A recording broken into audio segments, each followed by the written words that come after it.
Let's talk idioms. Now, I've made videos about idioms before, and I will continue to make videos about idioms. In fact, one day I will have a course all about business idioms.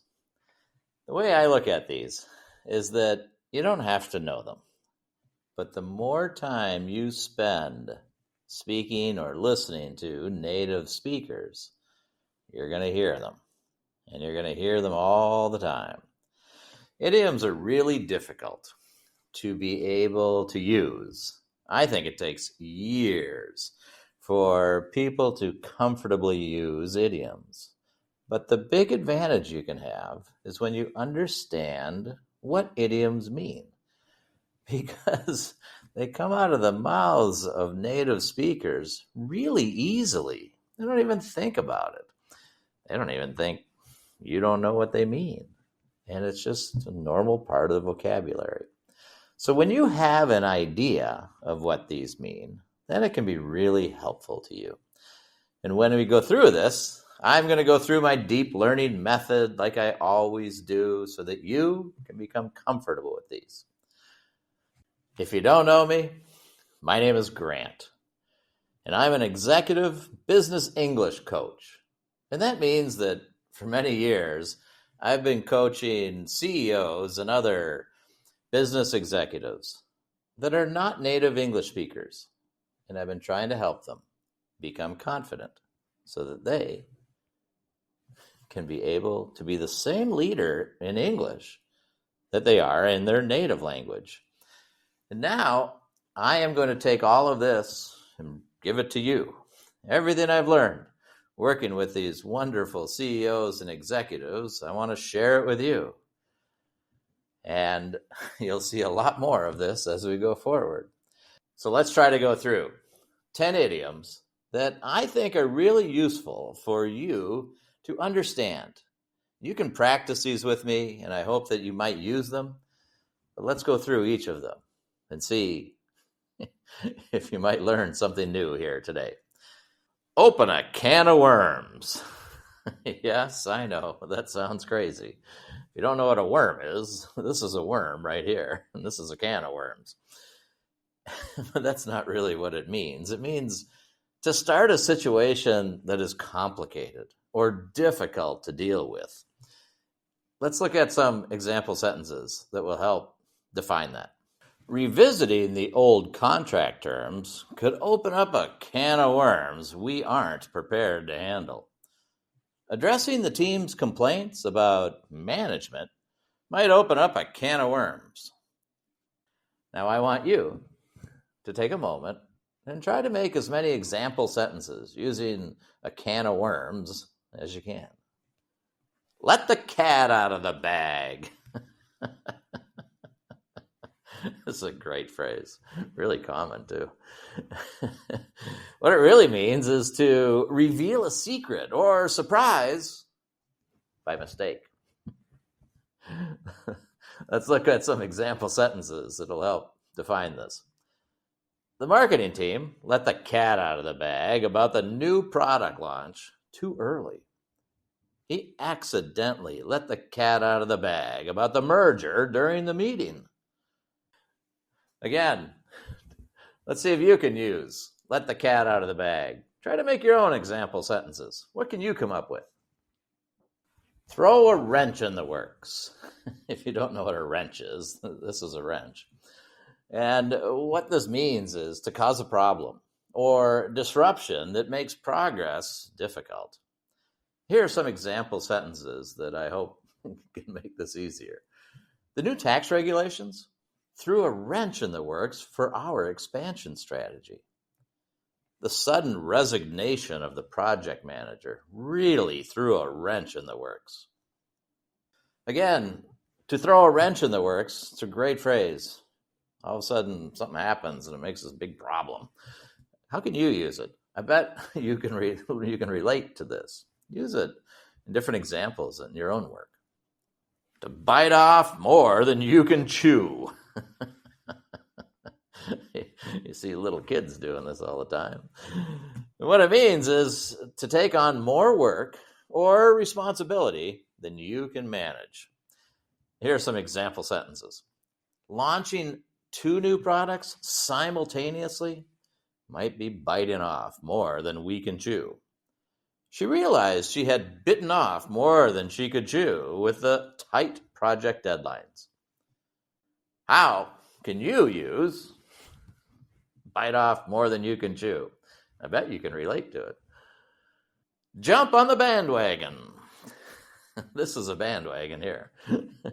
The meaning is to start doing something because it's popular or trending and everybody else is doing it. Here are some example sentences. The company jumped on the AI bandwagon to stay ahead in the market. I'm not sure AI is a bandwagon. It's here to stay for all of us. Several startups are jumping on the remote work bandwagon to attract more talent. How can you use jump on the bandwagon? You find it used in sports a lot. It's pretty interesting. To beat around the bush. That's a great phrase. I've used millions of times. It means to avoid the main topic or to fail to address the issue directly. Here are some example sentences. Instead of beating around the bush, let's discuss the project's real challenges. He tends to beat around the bush when asked about budget overruns. I'm sure you can come up with an example beating around the bush. Let's see your example sentences. Barking up the wrong tree. You just picture a dog barking up the wrong tree. It means pursuing a mistaken or misguided course of action. Here are some example sentences that'll help explain it. If you think cutting costs will improve customer satisfaction, you're barking up the wrong tree. They're barking up the wrong tree by targeting millennials for this product. I'm sure you can think of different examples of either you or somebody else going the wrong direction, being excited about the wrong thing, and barking up the wrong tree. Let's see your examples. Throw in the towel. This comes from boxing. One guy is getting beaten up and the manager throws in the towel. Stop the fight. It means to give up or to admit defeat. An example could be, after 3 failed prototypes, the team was ready to throw in the towel. We can't throw in the towel now. We're so close to finalizing the deal. Can you think of different times where you've had to throw in the towel? I can. Let's see your example sentences. To shoot from the hip. It means to speak or act quickly without thinking carefully. Here are some example sentences. Don't shoot from the hip during the client presentation. Stick to the prepared slides. He tends to shoot from the hip, which sometimes leads to unrealistic promises. I know we've all done this. Let's see your example of shooting from the hip. Throw someone under the bus. This is not a good idea to do, but we've all seen it. Sometimes we've done it. To blame or sacrifice someone else, to save yourself or gain an advantage. Here are some example sentences that'll help explain. The manager threw the junior analyst under the bus to explain the project delay. It was his fault. During the meeting, he threw his teammate under the bus to protect his own reputation. And everybody noticed. I'm sure this one's painful, and I'm sure it's happened to you, or maybe you've done it to somebody else.